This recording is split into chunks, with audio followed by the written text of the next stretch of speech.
അന്ന് ഓഗസ്റ്റ് 6 1945 എൻകോള ഗേ എന്ന എയർക്രാഫ്റ്റിൽ ഹിരോഷിമയുടെ ആകാശത്തിലേക്ക് എത്തിയ പോൾ ടിബറ്റ്സ് എന്ന വൈമാനികൻ താഴേക്ക് വിക്ഷേപിച്ചത് യുറേനിയം ബോംബ്, പേര് ലിറ്റിൽ ബോയ്. തകർന്നുപോയത് ഒരു നഗരം മാത്രമല്ല, വരാനിരിക്കുന്ന എത്രയോ തലമുറകൾ. ഹിബാക്കുഷുകൾ എന്ന് പേര് വന്നത് അണുവികിരണം കാരണം അർബുദ രോഗബാധിതരായ ഒരു വലിയ ജനത. ജപ്പാനിൽ വീണ ആറ്റം ബോംബിൻ്റെ ചരിത്രമാണ് ഞാൻ ഈ പറഞ്ഞത്. അതിനെ തുടർന്ന് എല്ലാം പട്ടുപോയ, ഒന്നും പൂക്കാത്ത, കിളിർക്കാത്ത, കായ്ക്കാത്ത മണ്ണെന്ന് വിധി എഴുതിയ ഹിരോഷിമയുടെ മണ്ണിൽ പക്ഷേ അടുത്ത വസന്തത്തിൽ ഇടിവെട്ടി മഴ പെയ്തപ്പോൾ ഇല നീട്ടി മുള പൊട്ടി ഒരു ചെടിയുണ്ടായി. ആ ചെടിയിൽ പൂവുണ്ടായി. അത് ഇന്ത്യയിൽ പല ക്ഷേത്രങ്ങളിലും ആരാധനയ്ക്കൊക്കെ ഉപയോഗിച്ചിരുന്ന, എന്നാൽ വിഷാംശമുണ്ടെന്ന് ശാസ്ത്രീയമായി കണ്ടെത്തിയ പൂവാണ് അരളി, ഒലിയാൻഡർ.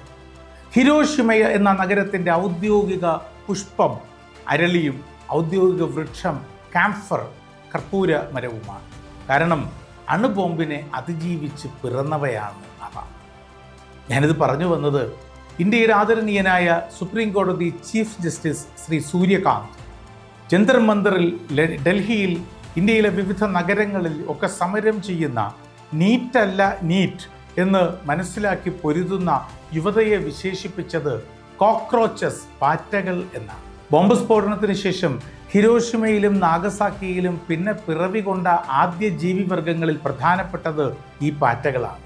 കാരണം മനുഷ്യർക്ക് അതിജീവിക്കാൻ കഴിയുന്നതിൻ്റെ 20 ഇരട്ടി അണുവികിരണങ്ങളെ അതിജീവിക്കുവാൻ കഴിയുന്ന ശേഷിയുണ്ട് പാറ്റകൾക്ക്. ആറ്റം ബോംബിന് അത്ര എളുപ്പത്തിൽ തകർക്കാൻ കഴിയില്ല കോക്രോച്ചുകളെ.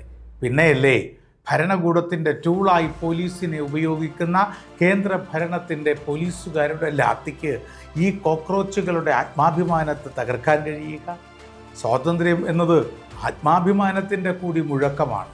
മുദ്രാവാക്യം എന്നത് അവനവനും വരാനിരിക്കുന്നവനും നിർഭയമായും തുല്യതയോടെയും ജീവിക്കുവാനുള്ള അവകാശത്തിൻ്റെ പ്രഖ്യാപനമാണ്. ജന്തർ മന്ദറിലെ കുട്ടികൾ തെളിയിക്കുന്നത് ആഹാരം കഴിച്ചിട്ട് കഴുകാനായി പൈപ്പിൻ്റെ ചുവട്ടിൽ ചുരുട്ടേണ്ടത് മാത്രമല്ല, ആകാശത്തിലേക്ക് മറ്റുള്ളവർക്ക് വേണ്ടി എറിയാൻ കൂടിയുള്ളതാണ് മുഷ്ടികൾ എന്നാണ്.